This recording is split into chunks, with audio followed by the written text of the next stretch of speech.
The stagecoach lurched to a halt in front of the weathered ranch house, and Zelda Kane pressed her hand against the dusty window, her heart hammering with equal parts hope and dread as she surveyed what would be her new home in the summer of 1879. San Elizario, Texas stretched out before her in shades of brown and gold, the Rio Grande Valley shimmering in the brutal afternoon heat. Zelda stepped down from the coach with as much dignity as her worn traveling dress would allow, clutching the small carpet bag that held everything she owned in this world. At 22 years old, she had survived poverty in St. Louis, the death of her only remaining family, and a desperate journey west to accept a position she had found through a simple advertisement in a newspaper. Housekeeper wanted for working ranch. Room and board provided. The driver deposited her single trunk in the dust and departed without ceremony, leaving her standing alone in the yard as chickens scattered, and a hound dog raised its head with mild interest before settling back into the shade. The ranch house itself was larger than she had expected, built from adobe and wood, with a covered porch that wrapped around at least 2 sides. Beyond it stood a barn, several outbuildings and corrals where horses stood switching their tails against the flies. "You must be Miss Kane." The voice came from behind her, deep and steady, and Zelda turned to find herself facing a man who seemed carved from the same rugged landscape that surrounded them. He was tall, broad-shouldered, with dark hair that fell just past his collar and eyes the color of good whiskey in lamplight. He wore dusty work clothes and a hat pushed back on his head, revealing a sun-bronzed face that might have been handsome if not for the exhaustion etched into every line. "I am," Zelda replied, straightening her spine despite her weariness. "And you are Mr. Wade Jackson. Just Wade is fine." He picked up her trunk as though it weighed nothing. "Come on inside. I will show you where you will be staying, and then we can discuss your duties." Zelda followed him across the yard and up the porch steps, noting the way he moved with an economy of motion that spoke of a life spent working hard. Inside, the house was dim and blessedly cooler, with thick adobe walls that kept out the worst of the Texas heat. The main room held a large fireplace, well-worn furniture, and evidence of recent attempts at tidying that had been only moderately successful. "The kitchen is through there," Wade said, gesturing to a doorway. "Your room is off the kitchen. Mine is upstairs along with 2 others. I have 4 ranch hands who bunk in the building beyond the barn. They take their meals here, so you will be cooking for 6 men total, including myself." He set her trunk down near a door that presumably led to her quarters. "The last housekeeper left 3 months ago to marry a merchant in El Paso. Since then, we have been managing on our own, which is to say, we have been managing poorly." Zelda could see evidence of that everywhere she looked. Dust coated every surface, dishes were stacked haphazardly on shelves, and cobwebs decorated the corners. But beneath the neglect, she could see good bones, solid construction, and the potential for something much better. "I can work with this," she said quietly. For the first time, something flickered in Wade's expression that might have been relief. "I am glad to hear it. The wage we discussed in our correspondence will be paid monthly. You will have Sundays free after breakfast is served, and I ask only that you keep the house clean, prepare meals, and manage the household supplies. The vegetable garden needs tending as well if you are so inclined." "I am good with growing things," Zelda said. It was true. Back in St. Louis, she had coaxed vegetables from a tiny patch of dirt behind the boarding house where she had worked, bringing forth tomatoes and beans and squash despite the sooty air and poor soil. Wade nodded. "Then I will leave you to settle in. Supper is usually around 6, when the men come in from the range. Nothing fancy required." He was turning to leave when Zelda spoke again. Mr. Jackson, I mean Wade, I want you to know that I will work hard for you. I am grateful for this opportunity." Something in her voice must have caught his attention because he paused, really looking at her for the first time since her arrival. Zelda felt suddenly conscious of her appearance. The way her dark blonde hair had come loose from its pins during the long journey, the dust on her face, the patches on her dress that she had sewn so carefully they were almost invisible. "I am glad to have you here, Miss Kane," he said simply. And then he was gone, his boots echoing across the wooden floor. Zelda stood alone in the quiet house, listening to the distant sounds of cattle lowing and men calling to each other in the yards beyond. She pushed open the door to her room and found a simple space with a narrow bed, a washstand, a chest of drawers, and a window that looked out toward the vegetable garden Wade had mentioned. It was sparse, but it was hers, more private quarters than she had enjoyed in years. She unpacked quickly, hanging her 2 other dresses in the small wardrobe and arranging her few possessions on the chest of drawers. A tintype of her mother and father, dead these 10 years. A book of poetry, its pages soft with reading. A silver thimble that had belonged to her grandmother. Such small things to represent a whole life, but they were precious to her. With her belongings settled, Zelda ventured into the kitchen to assess what she had to work with. The room was larger than she had expected, with a good cast iron stove, a pump that brought water directly inside, and ample shelving. There was also considerable mess, with unwashed pots stacked in a tin washtub, and what appeared to be several days' worth of coffee grounds scattered across the work surface. She rolled up her sleeves and got to work. By the time the men came in for supper, Zelda had transformed the kitchen. Every surface was scrubbed, dishes were washed and put away, and the air was filled with the aroma of beef stew made from supplies she had found in the pantry. She had even managed to bake biscuits, though they were a bit lopsided from her unfamiliarity with the stove. The ranch hands filed in looking hot and dusty and surprised, their eyes widening at the sight of the table set with actual plates and the smell of real food. Wade came in last, and Zelda watched his expression shift from tired resignation to something that might have been wonder. "Gentlemen, this is Miss Zelda Kane, our new housekeeper," Wade announced. "Miss Kane, these are my men.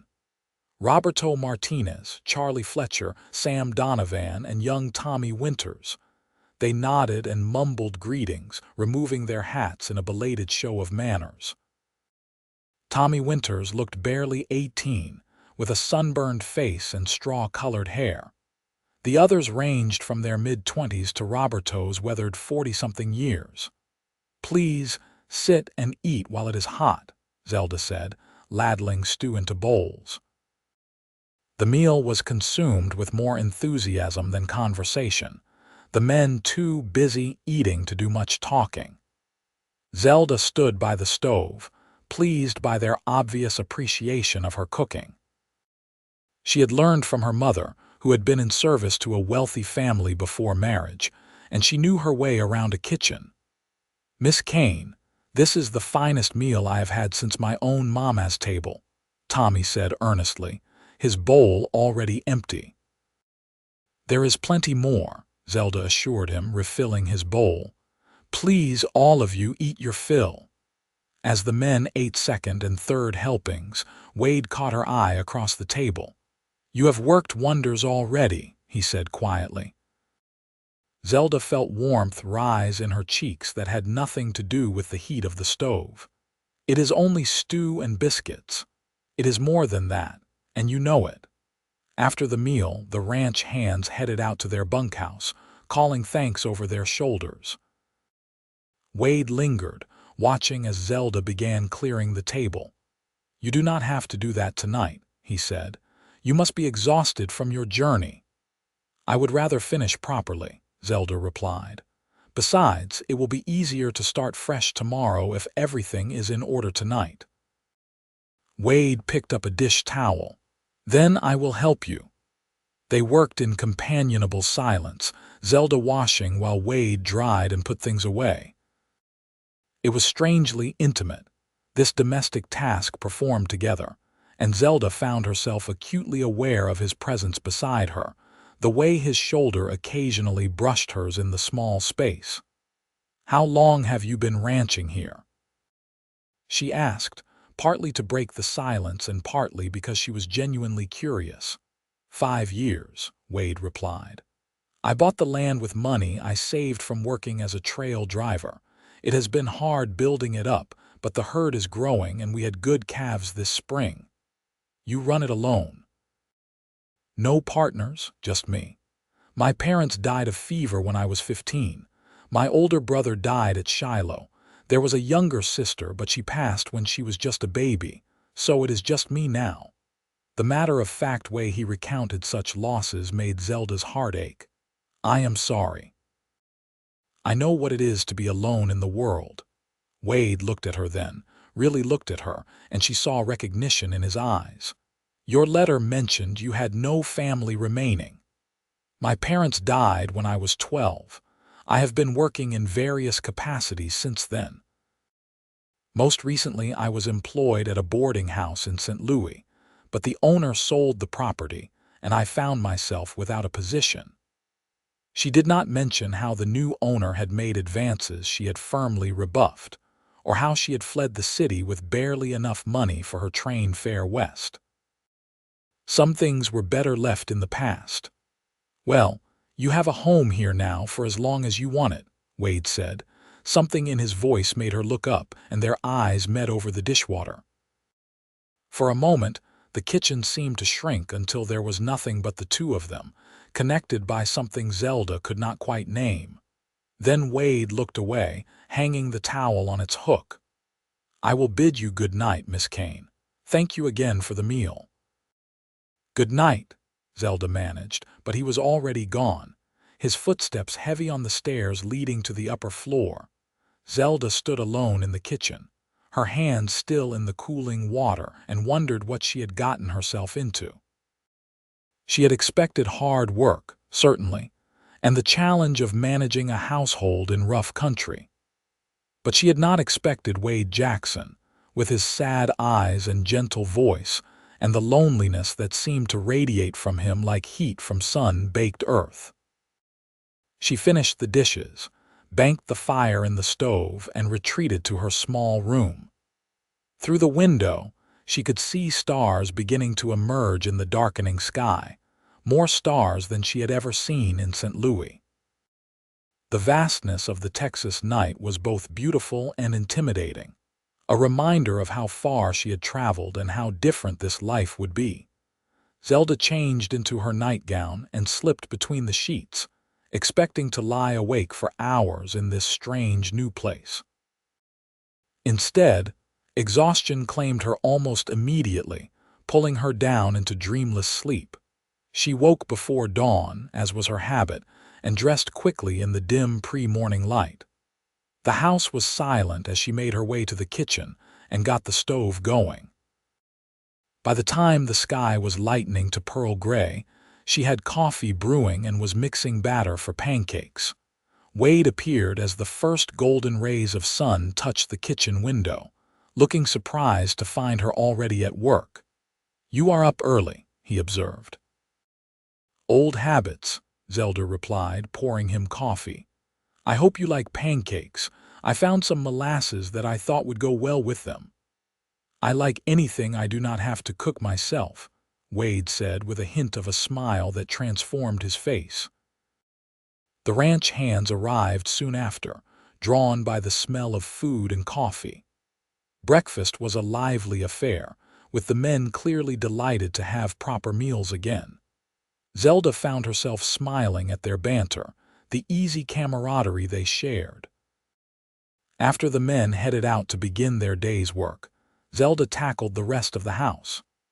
She swept and scrubbed, beat rugs and washed windows, working with a fierce determination to make this place shine. The physical labor felt good after the long journey, and she lost herself in the rhythm of work. Around mid-morning, she ventured outside to examine the vegetable garden. It was in sorry shape, overtaken by weeds and dried out from neglect. But the soil was good, and there was a water barrel nearby that could be filled from the well. Zelda spent the rest of the morning pulling weeds and assessing what could be salvaged. She was on her knees in the dirt, her sleeves rolled up and her hair coming loose from its pins, when a shadow fell across her. "You do not have to do that," Wade said. Zelda sat back on her heels, wiping sweat from her forehead. "You said the garden needed tending. Besides, I enjoy it. There is something satisfying about coaxing life from the earth." Wade crouched down beside her, his large hands surprisingly gentle as he examined the struggling tomato plant she had been weeding around. "My mother kept a fine garden. She would have liked you." The words were so unexpected that Zelda did not know how to respond. She focused on the dirt under her fingernails, the warmth of the sun on her back, anything but the sudden intensity of having him so close. "I think this can be saved," Wade continued, carefully straightening the tomato plant. "And we could plant more. There is plenty of growing season left." "I would like that," Zelda said softly. They worked together in the garden for another hour, Wade taking direction from Zelda as they cleared weeds and watered the surviving plants. It was easy working alongside him, Zelda discovered. He was patient and steady, willing to listen when she explained what needed to be done. As they worked, Zelda found herself stealing glances at him. His hat shaded his face, but she could see the strong line of his jaw, the way his hands moved with careful precision.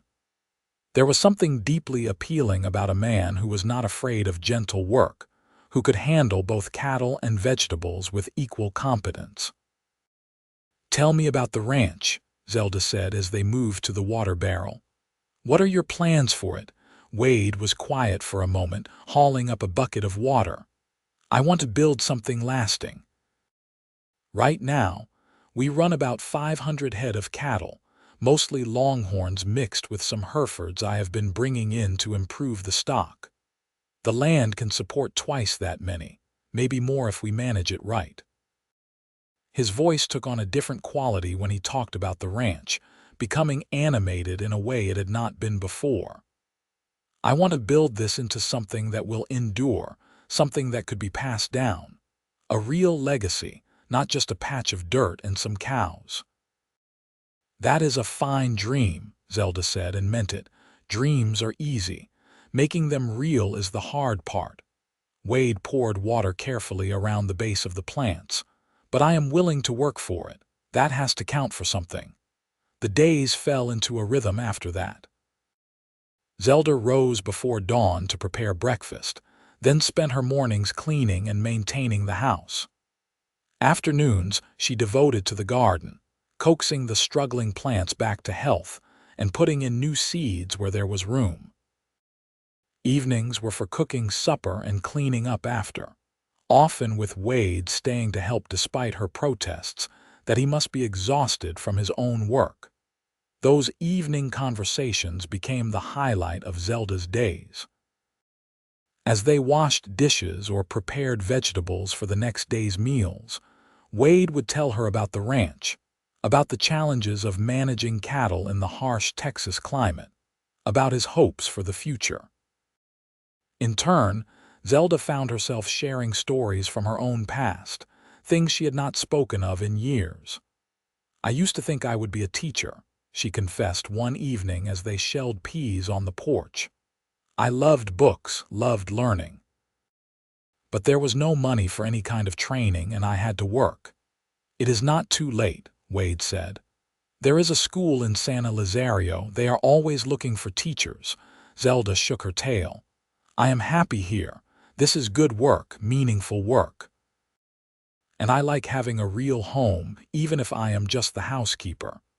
Wade's hands stilled in their work. "You are not just anything, Zelda. You have made this house into a home again. That is no small thing." It was the first time he had used her given name, and the sound of it in his deep voice sent warmth spreading through her chest. She looked up to find him watching her with an expression she could not quite read. "Thank you," she said softly. "That means a great deal to me." The moment stretched between them, full of unspoken things, until Tommy Winters came bounding up the porch steps with a question about one of the horses, breaking the spell. But Zelda could not stop thinking about that look in Wade's eyes, or the way he had said her name. As summer deepened into August, the heat became brutal.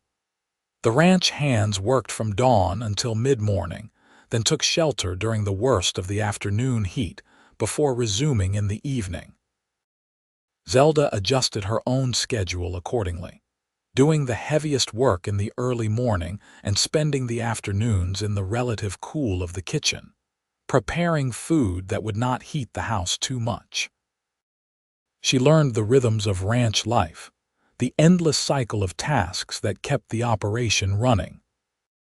She learned which hands took their coffee black and which preferred it sweet, that Roberto had a wife and children who lived in town, that Charlie Fletcher was sweet on a girl in El Paso, that Sam Donovan had worked with Wade since the beginning.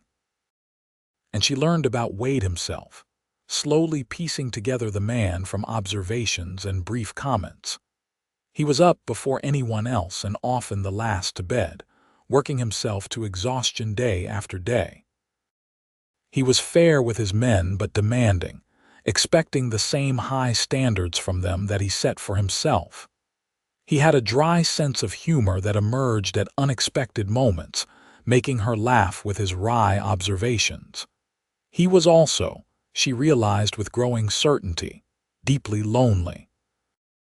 It showed in small ways, the way his expression softened when he came into the kitchen and found her there, the way he lingered over meals, clearly reluctant to return to the solitude of his own room, the way he sought out her company in the evenings, always finding some excuse to stay a little longer.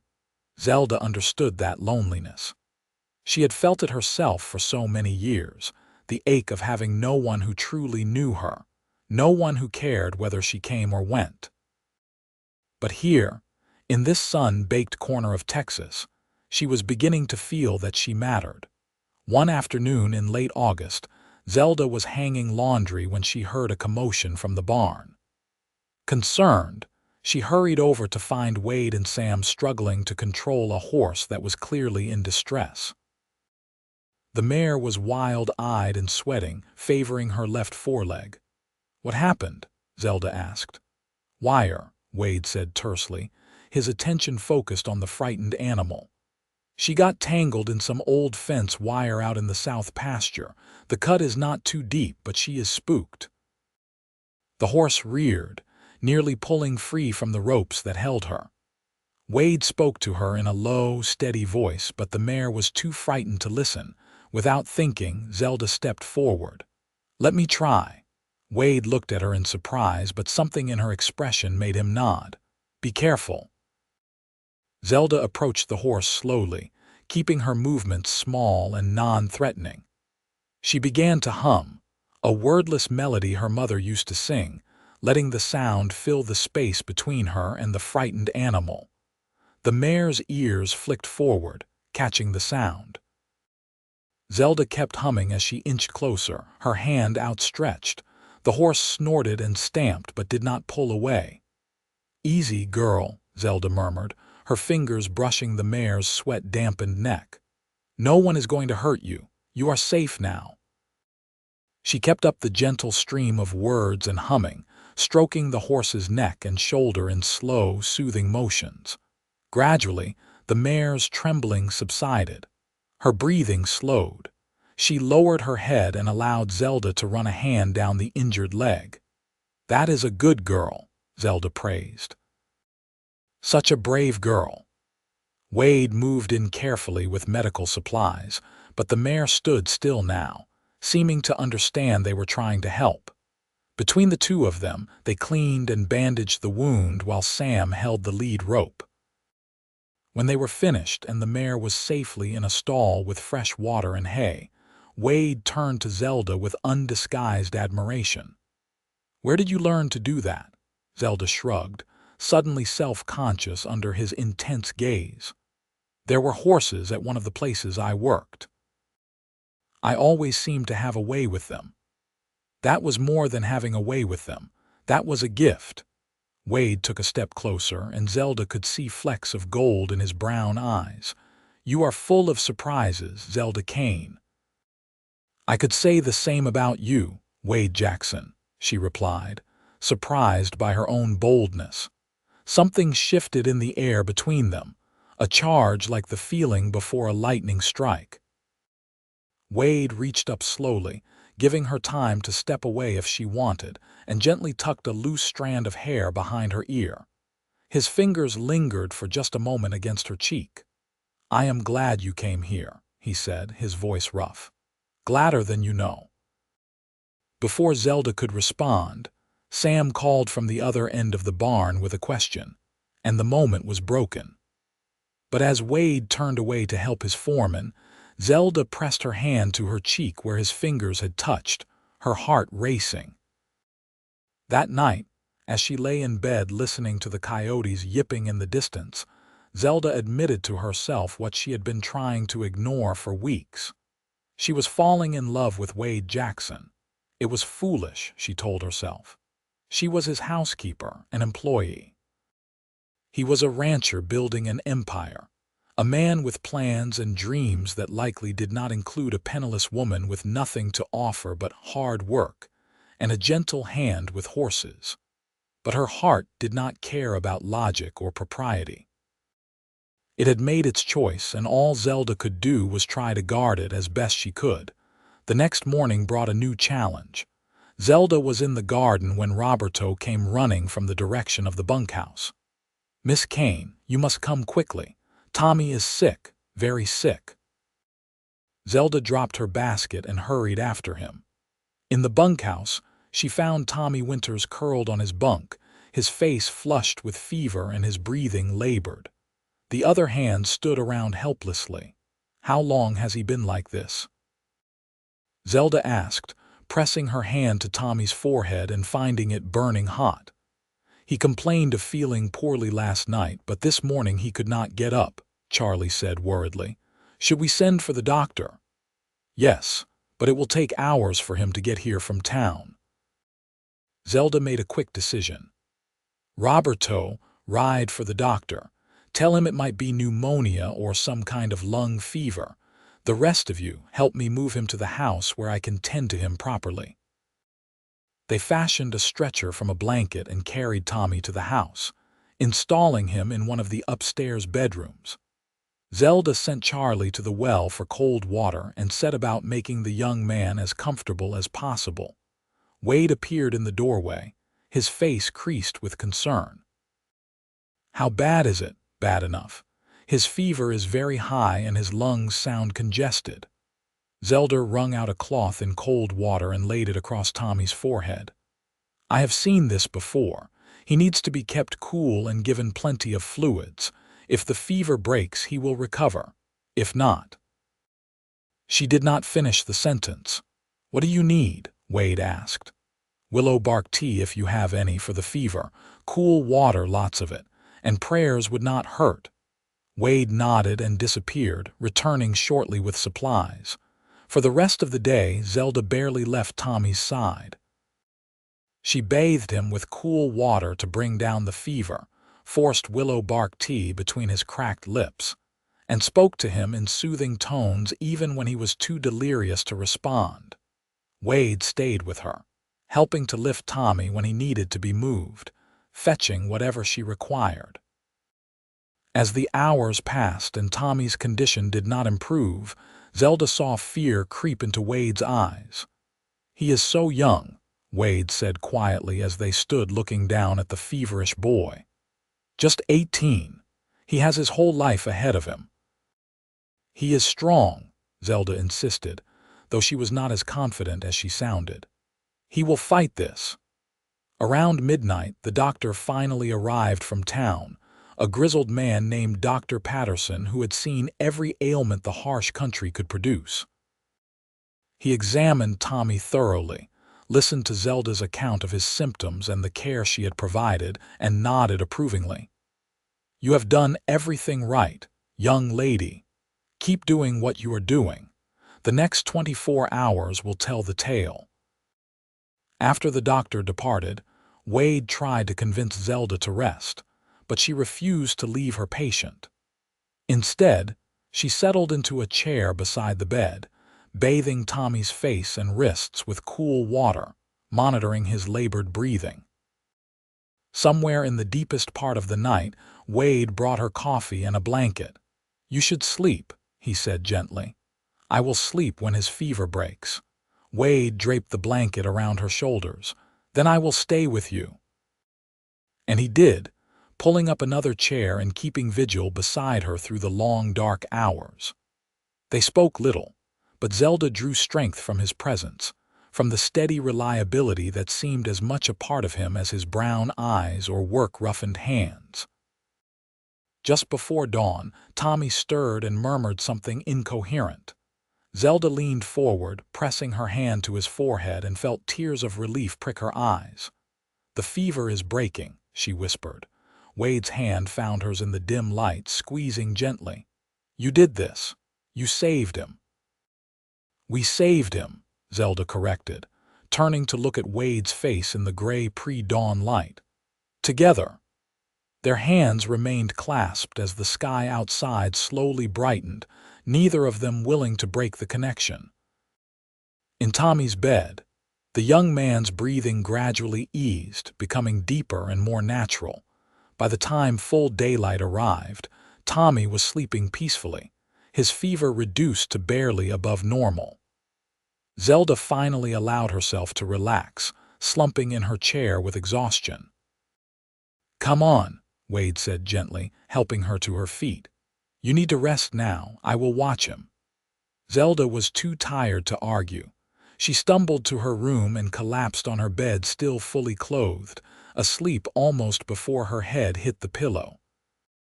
She woke hours later to find the afternoon sun slanting through her window and the smell of something cooking. Confused, she made her way to the kitchen to find Wade at the stove, attempting to make stew. "You are supposed to be resting," she protested. "I did rest. Now I am trying to make supper and failing spectacularly." He gave her a rueful smile. "The men are going to starve if you do not rescue this." Zelda could not help but laugh. Together, they managed to salvage the stew and produce a passable meal.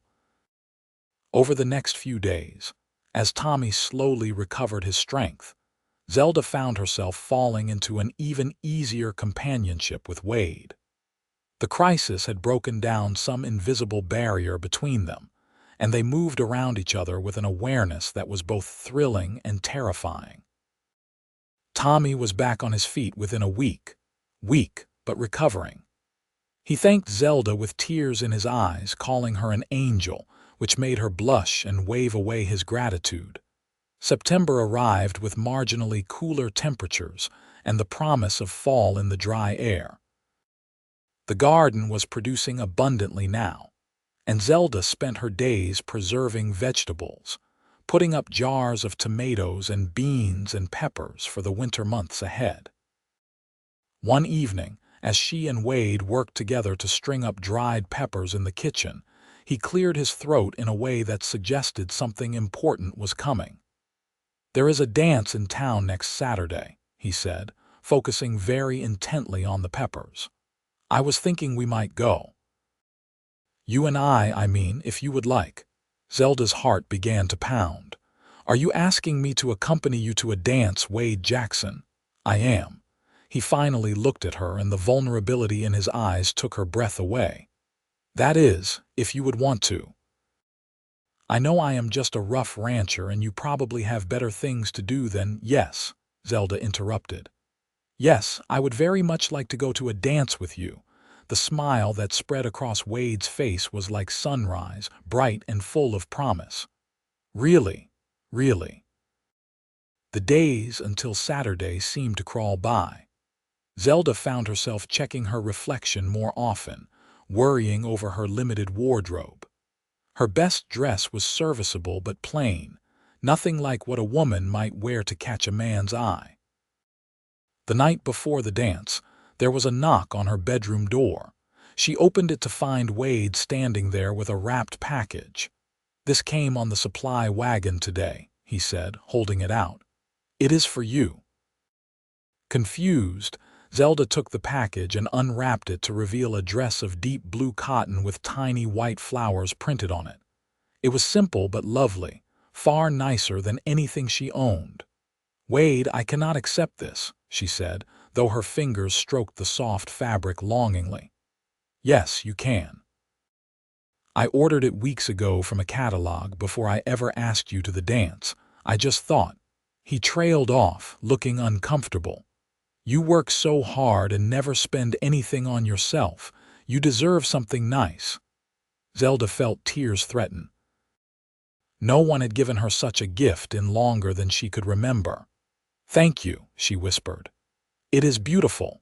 The next evening, Zelda dressed with trembling hands.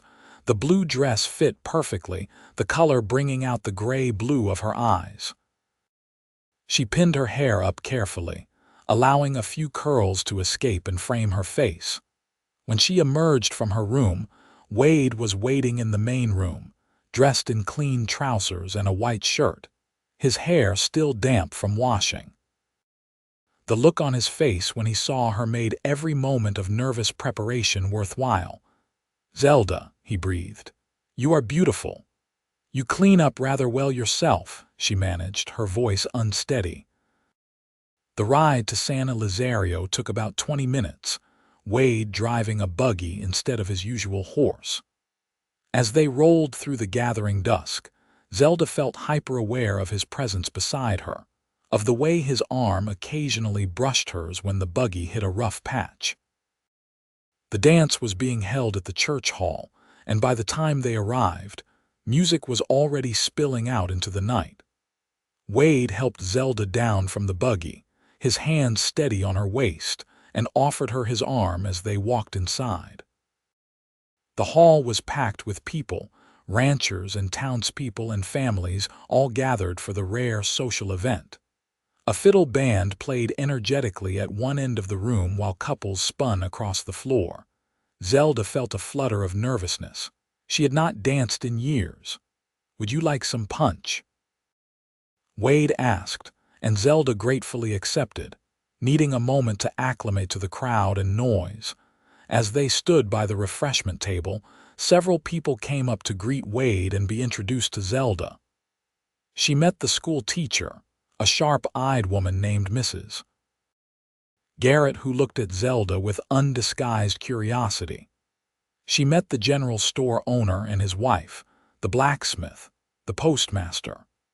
Everyone seemed to know Wade, and all of them looked at Zelda with the kind of speculative interest that suggested this would be the talk of the town for weeks. "Wade Jackson finally brings a woman to a dance," Mrs. Garrett said with a knowing smile. "I never thought I would see the day." "Now, Martha, leave the man alone," her husband chided, but he was smiling too. When the music shifted to a waltz, Wade turned to Zelda and held out his hand. "May I have this dance?" Zelda placed her hand in his, and he led her onto the floor. His right hand settled at her waist while his left hand held hers gently but firmly. As they began to move, Zelda discovered that Wade was a surprisingly good dancer, guiding her smoothly through the steps. "Where did you learn to waltz?" she asked, surprised. "My mother taught me.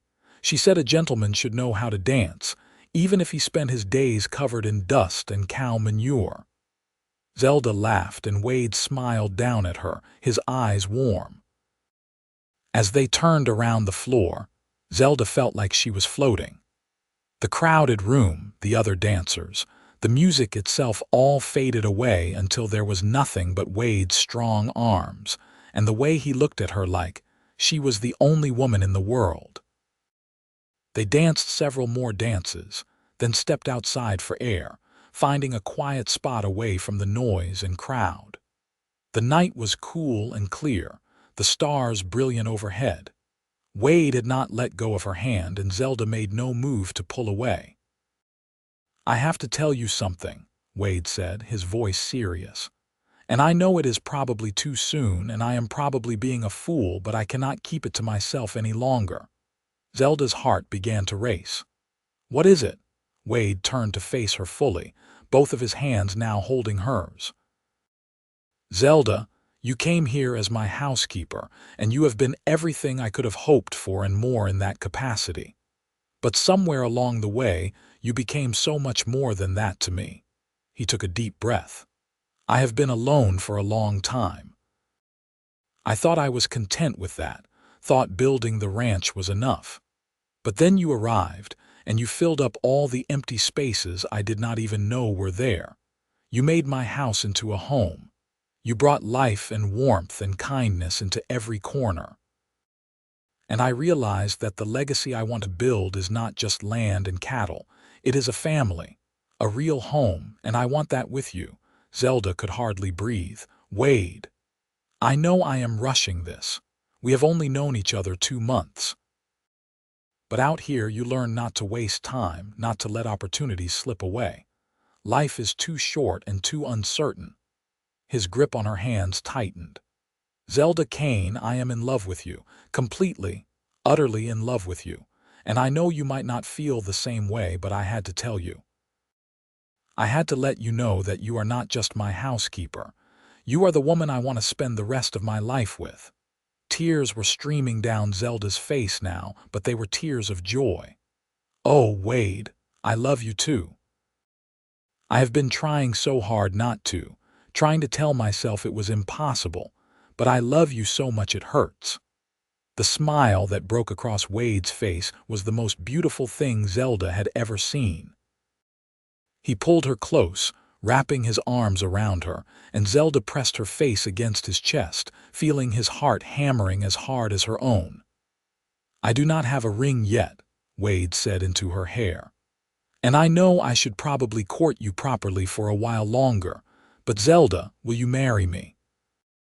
Will you be my wife and help me build something that will last?" Zelda pulled back just enough to look up into his face. "Yes," she said simply. "Yes, I will marry you." Wade cupped her face in his hands and kissed her then, gentle and sweet, and Zelda felt like her heart might burst from happiness. When they finally broke apart, both of them were breathless and grinning like fools. "We should probably tell people," Wade said. "Not yet," Zelda replied. "Let us just have this moment for ourselves, just a little while longer." So they stood together under the Texas stars, wrapped in each other's arms, savoring the wonder of having found love in the most unexpected of places. They stayed outside for a while longer, talking quietly about the future. Wade wanted to be married soon as arrangements could be made. Zelda agreed, seeing no reason to wait when they were both certain of their feelings. "I want you to know," Wade said seriously, "that once we are married, you will not be the housekeeper anymore. We will hire someone else for that. You will be my wife, my partner, equal in everything." "I do not mind the housework," Zelda protested. "I enjoy it. I know you do. And I am not saying you cannot do it if you want to. I am just saying you do not have to. You will be free to do whatever makes you happy. Tend the garden, work with the horses, learn to rope cattle if that strikes your fancy. Whatever you want." The freedom he was offering was dizzying. Zelda had been working for others her entire adult life, had never had the luxury of choosing how to spend her time. "What if what makes me happy is being your wife and making our home beautiful, and maybe teaching our children to read and love books the way I do?" Wade's eyes lit up at the mention of children. "That would make me the happiest man alive." They returned to the dance eventually, and though they did not announce their engagement that night, it must have been written all over their faces because Mrs. Garrett took one look at them and clapped her hands together. "Well, it is about time," she exclaimed. Word spread quickly through the small gathering, and soon they were surrounded by well-wishers offering congratulations. Roberto pumped Wade's hand enthusiastically, grinning broadly. "I knew it would happen. The way you two looked at each other, it was only a matter of time." The ride home that night was different from the ride into town. Zelda sat close to Wade, her head resting on his shoulder, his arm around her waist. They talked about wedding plans, about where they would hold the ceremony, about what kind of life they wanted to build together. "I want children," Wade said. "Several if we are blessed with them. I want the house filled with noise and laughter." "I want that too," Zelda agreed. "I want to give them the kind of childhood I never had. Safe and happy and full of love." When they arrived back at the ranch, Wade helped her down from the buggy and walked her to the door. He kissed her again, longer this time with a passion that made Zelda's knees weak. "I love you," he murmured against her lips. "I cannot believe you are going to be my wife." "I love you too," Zelda whispered back, "and I cannot wait to start our life together." The next morning was Sunday, and Zelda woke with a smile on her face. She prepared breakfast with extra care, humming as she worked. When Wade came down, he swept her into his arms and kissed her right there in the kitchen, not caring who might walk in. "I have been thinking," he said when they finally broke apart. "I do not want a long engagement." "What would you say to getting married next month?" "Next month?" Zelda was surprised but not displeased. "That is very soon." Too soon, she considered. What did they need to wait for?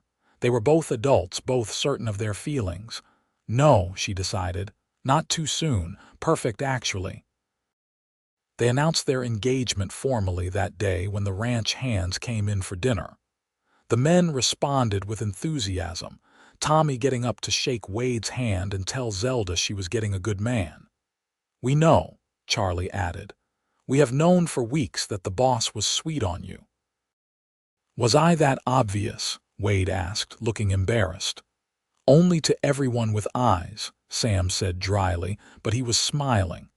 The next weeks passed in a blur of activity. In addition to her regular work, Zelda was now planning a wedding. She wanted something simple, just a ceremony at the church in San Elizario with a small gathering afterward. Wade agreed readily, caring more about the outcome than the event itself.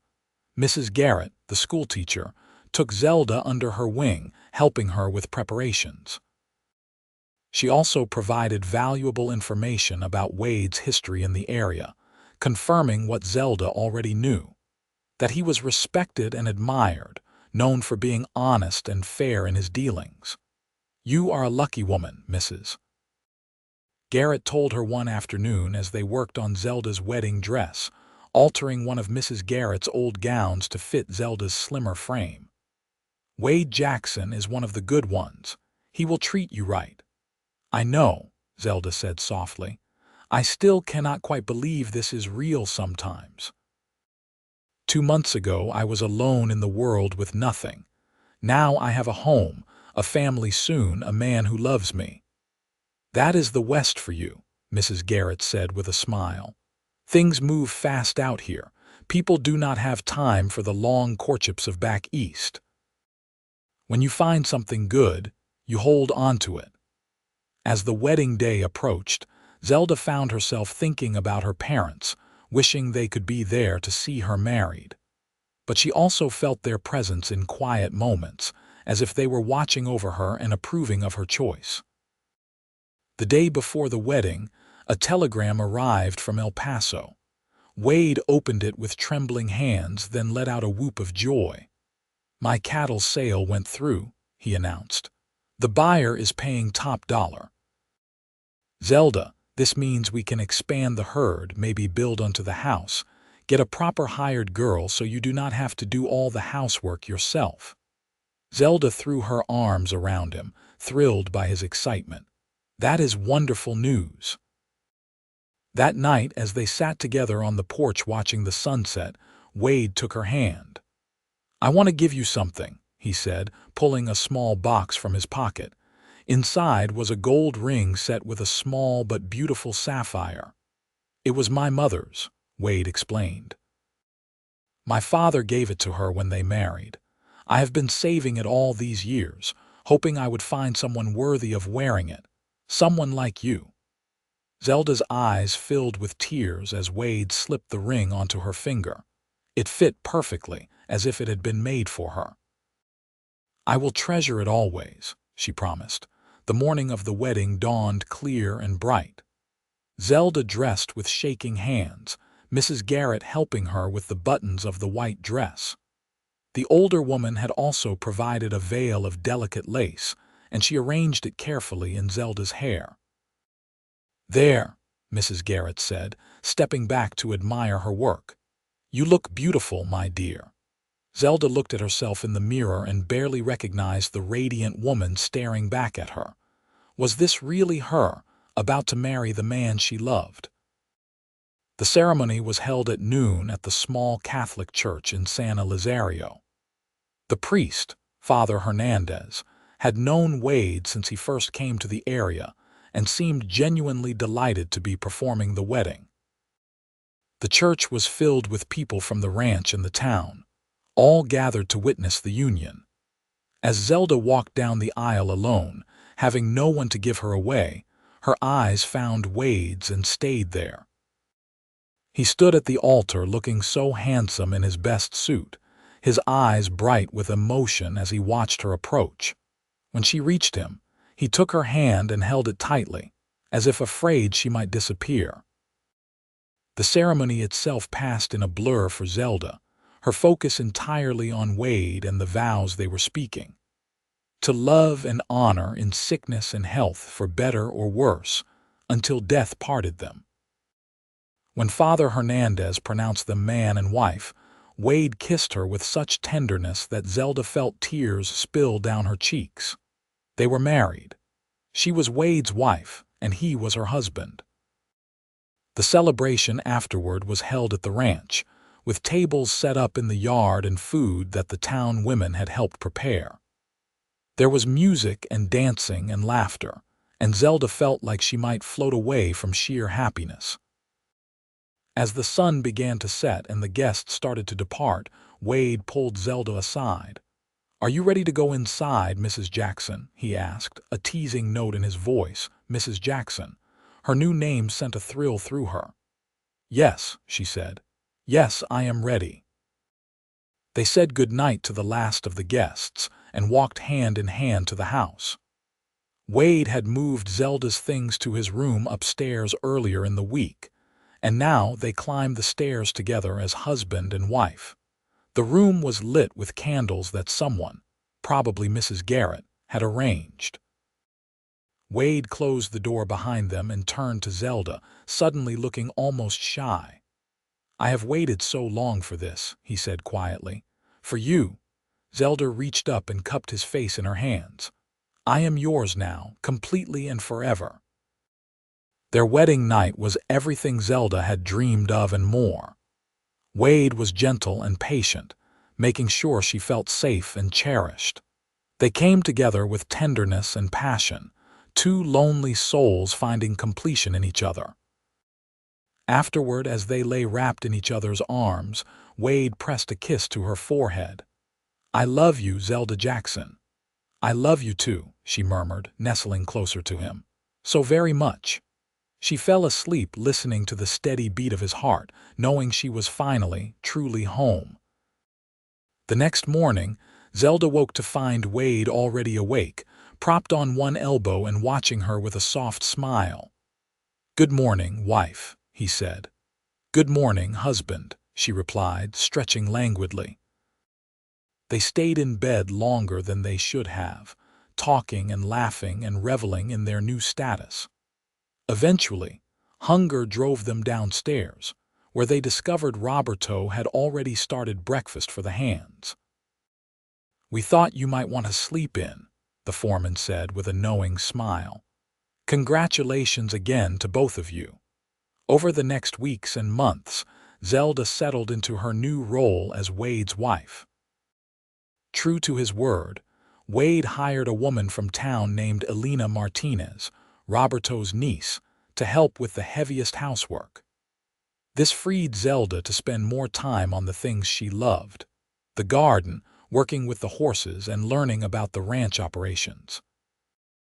Wade taught her to ride properly, and she proved to be a natural horsewoman.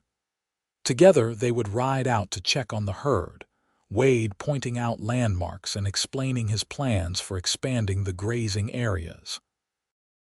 "Next spring, we will build a new barn," he told her one afternoon as they sat on a hill overlooking the ranch. "And I want to add a proper parlor to the house, somewhere you can have your books and have space to entertain if you want." "You do not have to do all that for me," Zelda protested. I want to give you everything I can." He pulled her close. "You have given me so much, Zelda, more than you know." As fall deepened into winter, Zelda discovered she was pregnant. She told Wade one evening in December as they sat by the fireplace, and the look of pure joy on his face was something she would treasure forever. "A baby," he breathed, placing his hand gently on her still flat stomach. "We are going to have a baby. Are you happy?" Zelda asked, though she could see the answer in his eyes. Happy does not begin to cover it. Ecstatic, overjoyed, terrified, he admitted with a laugh. "What if I am a terrible father? You will be wonderful," Zelda assured him. "I have seen how gentle you are with the animals, how patient with the men. You will be the same with our child." Wade pulled her into his lap, holding her close. "I promise you, Zelda, I will be the best father I can be. Our child will never doubt that they are loved." The winter was mild by Texas standards, and Zelda bloomed with her pregnancy. Wade was attentive to the point of being overprotective, worrying about her constantly. "I am not made of glass," Zelda told him one morning when he tried to prevent her from carrying a basket of laundry. "Women have been having babies since the beginning of time." "Not my woman carrying my baby," Wade countered, taking the basket from her anyway. As spring arrived, Zelda grew large with child. The baby was due in early April, and as the date approached, Wade became increasingly nervous. He sent for Dr. Patterson to stay at the ranch for the last week, wanting to make sure medical help was immediately available. Zelda went into labor on a warm April morning, just as the sun was rising. Wade was with her through it all, holding her hand and murmuring encouragement even as he looked terrified. Dr. Patterson and Elena attended to the actual delivery, but Wade refused to leave the room. After several hours of hard labor, Zelda finally gave birth to a healthy baby boy. As the doctor placed the squalling infant in her arms, Zelda felt her heart expand in a way she had not known was possible. "A son," Wade breathed, tears streaming down his face as he looked at their child. "We have a son, Zelda. What should we name him?" Zelda asked, stroking the baby's downy head. Wade was quiet for a moment. "What about James, after my brother who died in the war, and perhaps Kane as a middle name for your family?" "James Kane Jackson," Zelda said, testing out the name. "It is perfect." Little James was a good baby, healthy and strong. Wade was besotted from the first moment, spending hours just watching the infant sleep. Zelda loved seeing this softer side of her husband, the way he would hold their son with such infinite gentleness. As the months passed and James grew, the ranch prospered too. The cattle multiplied, and Wade was able to hire more hands and expand their operations. The new barn was built, and the addition to the house was completed, giving them the parlor Wade had promised plus 2 more bedrooms. "For the other children," Wade said when Zelda questioned why they needed so much space. "Other children. James is only 6 months old," Wade grinned and pulled her close. "A man can plan ahead, cannot he?" When James was a year old, Zelda discovered she was pregnant again. This time, the pregnancy was easier, perhaps because she knew what to expect. Their second child, a daughter they named Sarah Grace, was born in the winter of 1881. Wade was just as enamored with his daughter as he had been with his son, though he admitted to being even more terrified. "I know how to raise a boy," he said, holding the tiny infant awkwardly. "But a daughter? What do I know about raising a girl? You will learn," Zelda assured him. "Just love her the way you love all of us, and it will be enough." The years rolled by in a blur of happiness and hard work. James grew into a sturdy, curious toddler who followed his father everywhere. Sarah was quieter than her brother, but she had her father's determination and her mother's gentle nature. In 1882, Wade and Zelda welcomed a third child, another son they named William. The house that had once been so quiet and lonely now rang with the sound of children's laughter, just as Wade had dreamed. The ranch continued to grow and prosper. Wade's reputation for raising quality cattle spread, and buyers came from as far as Kansas City to purchase his stock. He expanded into horse breeding as well, with Zelda taking an active role in training the young horses.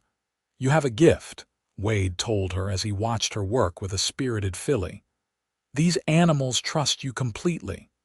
"They know I respect them," Zelda replied. "That is all it takes sometimes."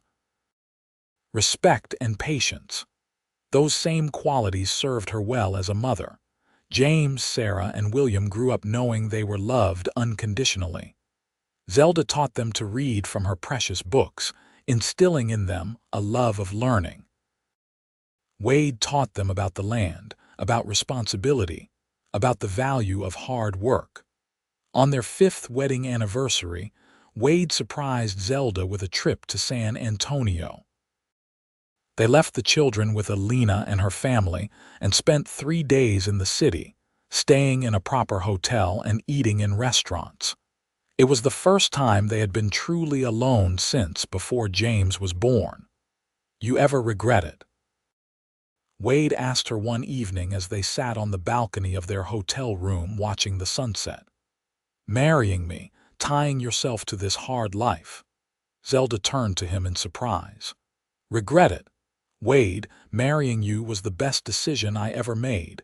You gave me everything I had ever dreamed of and more. A home, a family, love. How could I possibly regret that?" Wade pulled her close, pressing a kiss to her temple. "I just want to make sure you are happy. That is all I have ever wanted." "I am happier than I ever thought possible," Zelda assured him. "You made all my dreams come true, Wade Jackson." As the 1880s progressed, the ranch became one of the most successful in the region. Wade was elected to the local Cattlemen's Association and became a respected voice in the community. Zelda worked with the church to establish a lending library in San Elizario, finally able to pursue her love of books and learning. In 1885, their 4th child was born, a daughter they named Elizabeth Rose. By then, James was nearly 6, old enough to be fascinated by his new baby sister. Sarah was 4 and William was 3, and the house was filled to bursting with love and noise. 4 children, Wade marveled one evening as they sat together on the porch, watching their older children play in the yard while the baby slept in Zelda's arms. "When I think about how alone I was before you came, it seems like a different lifetime." "It was a different lifetime," Zelda agreed, "for both of us." She thought back to that nervous young woman who had stepped off the stagecoach 6 years earlier, clutching a carpetbag and hoping for nothing more than steady work and a safe place to sleep. She could never have imagined the life she had built here, the family she had created with Wade. "Do you remember the night we met?" Wade asked, as if reading her thoughts. "You looked so determined, standing there in the dust with your little bag. I remember thinking you looked both fierce and fragile at the same time." "I was terrified," Zelda admitted. "I had spent the last of my money on the journey here. If the position had not worked out, I do not know what I would have done." Wade's arm tightened around her. Thank God it worked out. Thank God you came here. Thank God for a lot of things, Zelda said softly. For advertisement in a newspaper. For a kind rancher who saw past my worn-out dress. For the courage to take a chance on something new. Over the years, Zelda and Wade made it a tradition to tell their children the story of how they met and fell in love. The children never tired of hearing about the housekeeper who tamed the wild horse, about the rancher who proposed after knowing her for only 2 months, about the wedding in the little church in San Elizario. And you really fell in love that fast? James asked when he was old enough to be curious about such things. Sometimes you just know, Wade told his son seriously. When you find the person who makes you complete, you do not waste time questioning it. You hold on tight and never let go. As the children grew older, they each developed their own interests and personalities. James loved the ranch work and seemed destined to follow in his father's footsteps. Sarah was quieter, happiest with a book in her hands, reminding Wade poignantly of Zelda when they first met. William was the adventurous one, always getting into scrapes and coming home dirty and grinning. Elizabeth, the baby, was affectionate and sweet-natured, beloved by her older siblings. In 1888, when Zelda was 31, she found herself pregnant again with their 5th child. This pregnancy was harder than the others, leaving her tired and unwell. Wade worried constantly, hovering over her like an anxious mother hen. I am fine, Zelda insisted, though privately she was more exhausted than she wanted to admit. I have done this 4 times before. You are not getting any younger, Dr. Patterson said bluntly when he examined her. 5th babies can be harder. You need to rest more, let others do the heavy work. Wade took the doctor's words to heart, insisting that Zelda spend the majority of her time resting. Elena took over most of the household duties, and Sarah, now 7 years old, helped watch her younger siblings. Their 5th child, another son they named Robert, was born in the spring of 1889. The labor was long and difficult, and for a few frightening hours, Dr. Patterson was worried about both mother and child, but Zelda was strong, and little Robert came into the world wailing lustily. No more, Wade said firmly as he held Zelda's hand in the hours after the birth. 5 children is enough. I cannot go through that again, wondering if I am going to lose you. Zelda, exhausted but happy, squeezed his hand. No more, she agreed. Our family is complete. And it was. 5 healthy children, a prosperous ranch, a marriage built on love and respect and partnership. Everything Zelda had dreamed of during those lonely years in St. Louis, everything Wade had hoped for when he first started building his legacy, had come true. As the years passed, the Jackson family became a fixture in San Elizario and the surrounding area. Wade served on the town council and was instrumental in bringing improvements to the community, including a proper school building.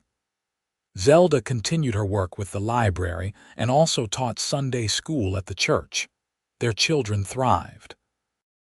James grew tall and strong, learning everything Wade could teach him about ranching.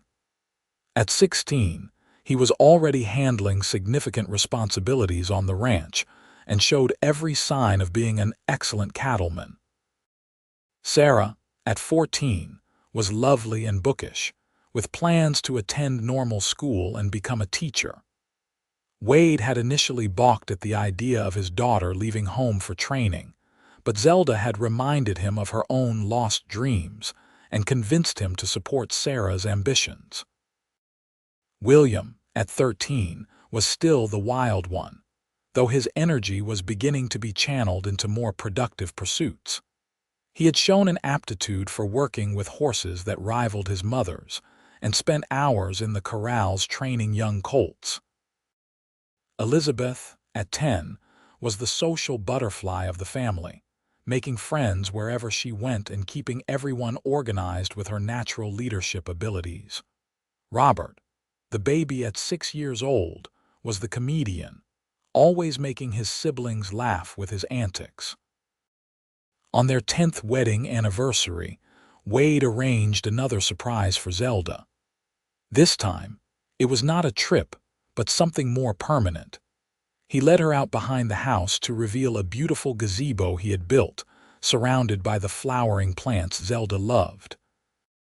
"A place for you to sit and read," Wade explained, "or just to have some quiet time when the children get to be too much." Zelda threw her arms around him, tears streaming down her face. "You are the most thoughtful man who ever lived, Wade Jackson." "I just love you," Wade said simply. "Everything I do, everything I am, is because you walked into my life and made me want to be better." They celebrated their anniversary with a party that included half the town. As Zelda looked around at the gathered friends and family, at her beautiful children and devoted husband, she felt overwhelming gratitude for the path her life had taken. The seasons continued their eternal cycle. The ranch prospered through good years and survived through hard ones. The children grew and changed, each year bringing new challenges and joys. When James turned 18 in 1895, Wade began the formal process of making him a partner in the ranch. "This is your legacy too," Wade told his son.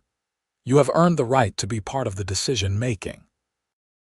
James, now a young man with his father's build and his mother's thoughtful nature, took the responsibility seriously.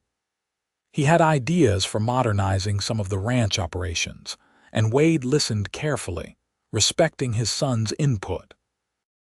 Sarah left for normal school that same year, and Zelda cried as they saw her off on the stage coach. "She will be back," Wade assured her, holding her close, "and she will make us so proud." The house seemed quieter with Sarah gone, but the remaining children filled the space with their own noise and energy. William was working full-time on the ranch now, having decided formal schooling was not for him. Elizabeth helped her mother with the household and was beginning to show an interest in the garden and preserving work. Robert was still in school but spent every free moment helping wherever he could. In 1897, Sarah returned home with her teaching certificate and a position at the San Elizario school. Zelda's pride knew no bounds as she watched her daughter stand in front of a classroom, sharing knowledge the way Zelda had always dreamed of doing. That same year, James began courting a young woman from a neighboring ranch, a sweet-natured girl named Anna Peterson. Wade and Zelda welcomed her warmly into their family, remembering their own whirlwind courtship. "Young love," Wade said one evening as they watched James and Anna walk together in the garden. "Remember when that was us?" "It is still us," Zelda corrected, slipping her hand into his. "I am just as much in love with you now as I was that first night when you asked me to marry you." Wade brought her hand to his lips and kissed it gently. "More," he said. "I love you more now than I did then, and I will love you even more tomorrow. Every day with you is a gift, Zelda." In the summer of 1898, James and Anna were married in the same church where Wade and Zelda had spoken their vows 19 years earlier. The wedding was larger and more elaborate than Wade and Zelda's had been, but the love between the young couple was just as evident. "It is strange watching him marry," Wade confessed to Zelda as they danced at the reception. "He is still my little boy in my mind, even though he is a man now." "That is how parents always feel," Zelda said. "They will always be our babies, even when they are grown with babies of their own." The thought of grandchildren was both thrilling and a bit daunting. They were only in their early 40s, but somehow the idea of being grandparents made them feel ancient. As it turned out, they did not have long to wait. Anna announced her pregnancy in the spring of 1899, and the whole family celebrated the news. Zelda found herself giving advice to her new daughter-in-law, sharing the wisdom she had gained through 5 pregnancies. In December of 1899, as the century drew to a close, James and Anna welcomed a son they named Wade Jackson Jr. Holding her grandson for the first time, Zelda marveled at the passage of time and the continuity of life. This tiny baby represented the future of the family Wade had worked so hard to build. "Our first grandchild," Wade said with wonder, looking over Zelda's shoulder at the sleeping infant. "I cannot believe it." "Believe it," Zelda said with a smile. "We are entering a new century as grandparents." As they gathered with the whole family to celebrate both the new baby and the turn of the century, Zelda reflected on the incredible journey her life had been. 20 years ago, she had been a desperate young woman with no prospects and no hope, stepping off a stagecoach in a dusty Texas town. Now she was surrounded by love, by family, by the life she and Wade had built together through hard work and devotion. Their children were growing into fine adults. Their ranch was thriving. Their love had only deepened with time. "What are you thinking about?" Wade asked, coming to stand beside her on the porch as they watched their family through the window. "Everything," Zelda said softly. "How lucky I am.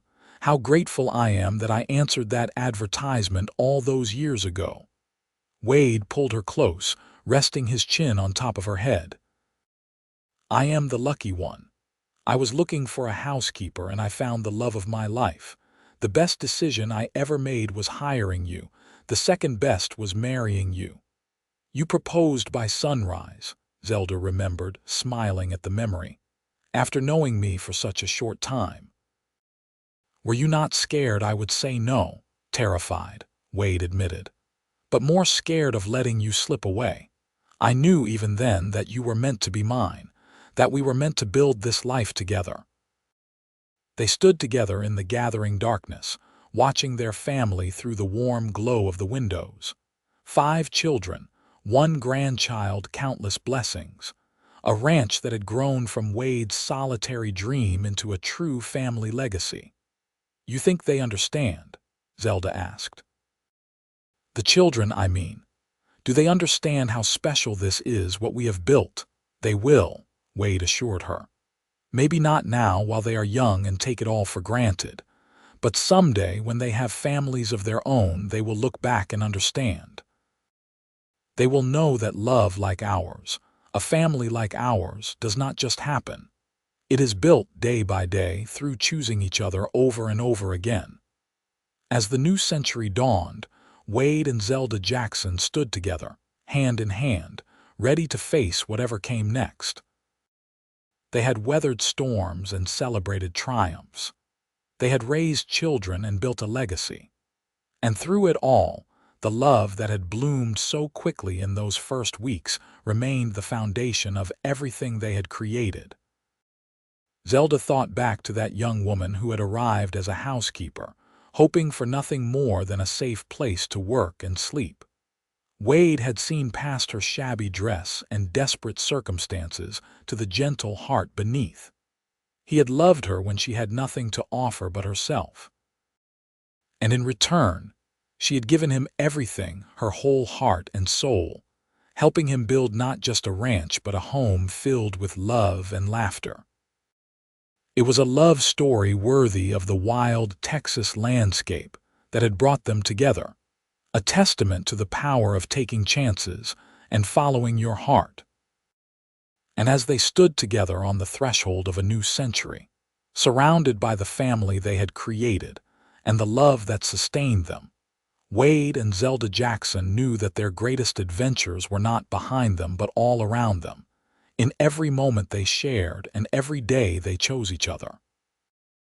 Their story, which had begun with a simple advertisement and a desperate hope, had become a legacy of love that would endure for generations to come.